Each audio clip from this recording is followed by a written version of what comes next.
আমি জনগণের হাতে ছেড়ে দিলাম, কারণ জনগণের শক্তির উপরে আমরা বিশ্বাস করি। দর্শক যেমনটি দেখছেন যে বাংলাদেশের মানুষের প্রতি আহ্বান, আপনারা কেউ সন্ত্রাসীদের ভোট দিবেন না, আপনার সন্তান তাদের হাতে নিরাপদ না। জাস্ট আওয়ামী লীগের লোকজন গিয়েছে, আওয়ামী লীগের লোকজনের জায়গাটা এখন হলো এই সন্ত্রাসীরা দখল করতেছে। আমি বিএনপির অনেক নির্যাতিত নিপীড়িত ভাই আছে যারা এগুলোর সাথে ইনভলভমেন্ট না। মির্জা আব্বাস সন্ত্রাসী, এখানে যারা দলীয় ক্যাডার রয়েছে তারা বলছে আমরা মির্জা আব্বাস আমাদের টাকা দেয়। আমি এখানে নির্যাতিত নিপীড়িত যারা বিএনপির ভাইয়েরা, যারা আপনারা সন্ত্রাস সাপোর্ট করেন না, আপনারা দল থেকে এদের বহিষ্কার করেন, বিতরণ করেন, তাহলে সুষ্ঠু রাজনীতি আমরা বাংলাদেশে করতে পারবো না। আমি সম্মান দিয়ে কথা বলতেছি। চাঁদাবাজি সন্ত্রাস এটা কারো ব্যক্তিগত বিষয় না, এটা সমাজে মহামারী। আমাদের এই ভোটের মাধ্যমে বাংলাদেশ থেকে যদি চাঁদাবাজি সন্ত্রাস দুর্নীতি বন্ধ আমরা না করতে পারি, বাংলাদেশ কি বেঁচে থাকবে? বাংলাদেশ রাষ্ট্রই থাকবে না। এটা যারা জড়িত আছে তারা এখন প্রতিবাদটা শুরু করেছে, অর্থাৎ তাদের চাঁদাবাজির রাজত্ব শেষ হবে। উনি চাঁদাবাজি ছেড়ে দিলেই তো হয়, সন্ত্রাসী কাজ ছেড়ে দিলেই তো হয়, দখলবাজি ছেড়ে দিলেই তো হয়, সন্ত্রাসী কার্যক্রম বন্ধ করুন। আমরা বাংলাদেশের সন্ত্রাস বন্ধ করতে চাই, এটা আমাদের ক্লিয়ার মেসেজ। যারা সন্ত্রাসী আছেন সুন্দরবনে, যারা যেভাবে সন্ত্রাসীরা অস্ত্র জমা দিয়েছে, আপনারা আপনাদের সন্ত্রাসী কার্যক্রম আজকে থেকে তওবা শুরু করেন। আপনাদের সাথে আমাদের কোনো ব্যক্তিগত লড়াই নাই, আমরা সন্ত্রাস চাঁদাবাজি দুর্নীতির বিরুদ্ধে।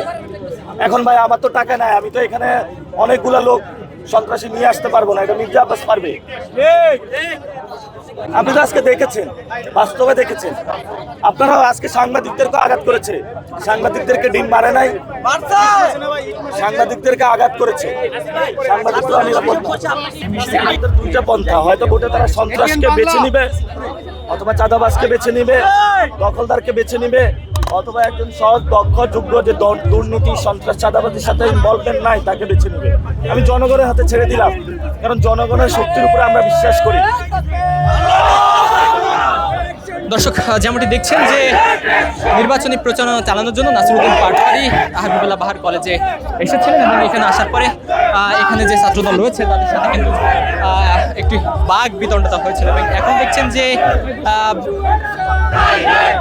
নাসিরউদ্দিন পাটোয়ারী তার জনবল নিয়ে ঠিক হাবিবুল্লাহ বাহার ইউনিভার্সিটি কলেজের সামনে তার অবস্থান করছেন।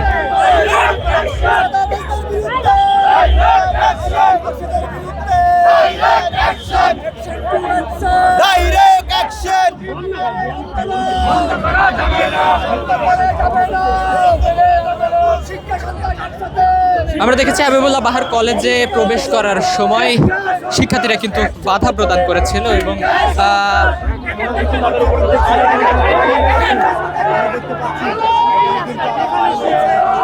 দর্শক দেখছেন যে রাস্তায় অবস্থান করছে নাসিরউদ্দিন পাটোয়ারীর জনবল এবং সেখানে কিন্তু পানি নিক্ষেপ করছে। দেখছেন যে বাস থেকে পানি নিক্ষেপ করে তারা কিন্তু আবারও চলে গিয়েছে এবং আমরা দেখেছি কলেজে প্রবেশ করাকালীন সেখানে কিন্তু ডিম নিক্ষেপ করা হয়েছিল নাসিরউদ্দিন পাটোয়ারীর ওপরে।